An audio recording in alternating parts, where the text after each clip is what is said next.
नमस्कार दोस्तों, आपके हमारे अध्यात्म शक्ति एवं जीवन बीमा सलाहकार चैनल में स्वागत है।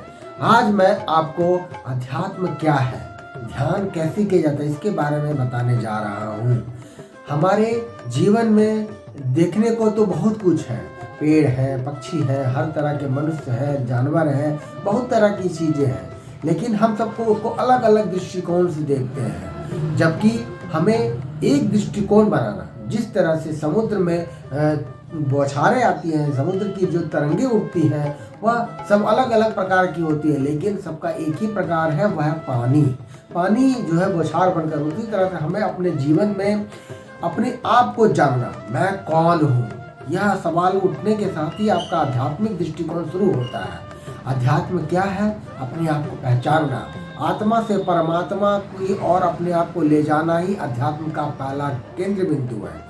आत्मा जो होती है वह परमात्मा से मिलन, आत्मा का जो है मन को जो है एकाग्र करना सबसे पहला चीज होता है। ध्यान किया जाता है। ध्यान का सबसे सर्वोत्तम समय चीज क्या होती है? तो गहरी सांस लेना और उसको कुछ देर रोक कर रखना, फिर धीरे से छोड़ना, यह और इस पर अपना ध्यान केंद्रित करना ही आपको एक ध्यान की ओर ले जाएगा। अध्यात्म का पहला केंद्र बिंदु होता है सब तरफ से ध्यान हटाकर एक जगह परमात्मा की ओर अपने आप को समर्पित करना। अपने आप को जितने भी नाना प्रकार के व्यंजन होते हैं, जितने भी तरह तरह की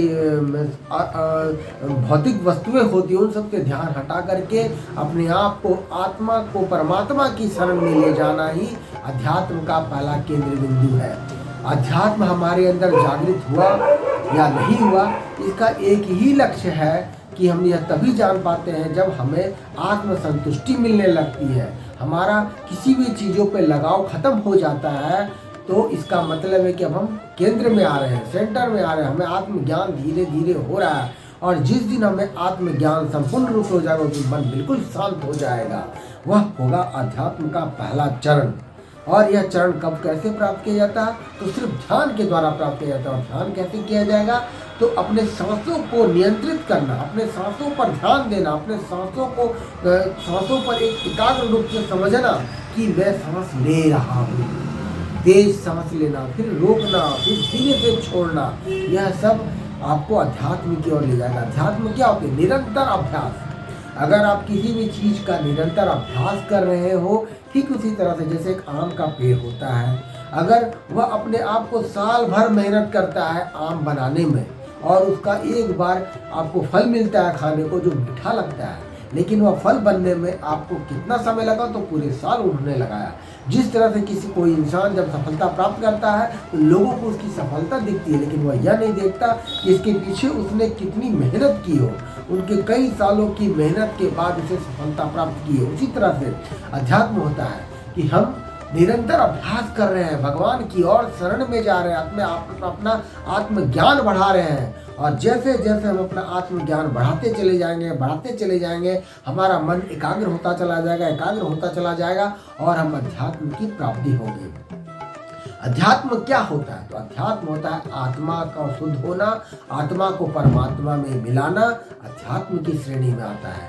ध्यान क्या होता है? अपने सांसों पर नियंत्रित रखना, अपने सांसों को पहचानना, अपने सांसों की गिनती करना, अपने सांसों पर ध्यान देना, ध्यान कहलाता है। अपने सांसों पर जब हम ध्यान देते हैं, अगर हम राम नाम जपते हुए उस पर ध्यान देते हैं और लगातार वो वर्क करते हैं, तो फिर राम नाम जपने की जरूरत भी नहीं, वो अपने आप सांसों के द्वारा जप होता चला जाएगा। यह होता है ध्यान। बिना कहीं इधर उधर से ध्यान लगाए हुए अपने सांसों पर ध्यान देना ही अध्यात्म का दूसरा केंद्र बिंदु कहलाता है। आप अध्यात्म के करीब चले जाते हैं। भौतिक दुनिया के साथ साथ आध्यात्मिक दुनिया का ज्ञान होना दोनों बहुत जरूरी है। हर एक इंसान के अंदर आध्यात्मिक ज्ञान होता है, लेकिन वह समय के साथ वह उससे बिछड़ जाता है।